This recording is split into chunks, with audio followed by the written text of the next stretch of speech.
في سؤال على الصفحه يا دكتور، هل القرنفل والثوم والملح بتسكن الالام فعلا ولا لا؟ بص، الوصفات انا ضدها وانت عارف كده من الاول. يا جماعه انا شفت على الفيسبوك كتير وشفت ناس بتتكلم بقلب جامد ان الوصفات والقرنفل والثوم والملح هيسكن الالم. يا جماعه الكلام ده مش صح. من باب اولى انك تاخد مسكن معروف، من لو سالت صيدلي عليه يكتبه لك متوافق عليه عالميا من منظمات الصحه، مؤقتا لحين استشاره الطبيب لحد ما تروح للدكتور تعالج الالم في نفس اليوم او اليوم الثاني على الاقل. انما ما تستخدمش وصفات.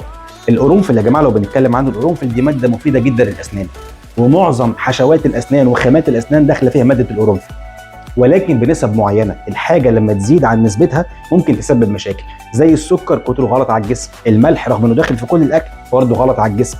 لو بنتكلم على الكالسيوم مفيد جدا للعظم والسنان بس كتره غلط على الاسنان. الفلورايد بيقوي السنان يمنع التسوس، ولكن كتره عن النسب المطلوبه ممكن ياثر على الاسنان. فبالتالي كل حاجه مفيده لو زادت عن الليميت بتاعها بتضر، ولو قلت بتضر. القرنفل لو اتاخد بتركيزه الكامل مش صح. يعني ايه ضرسك يوجعك تسمع وصفه فتروح حاطط قرنفل على الضرس فترتاح؟ لا، ده مش منطقي.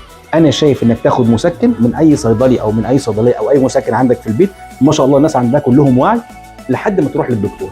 ده الاصح. انما نعتمد على وصفات ده مش هيكون حل ومش هيكون صح ومش حل نهائي.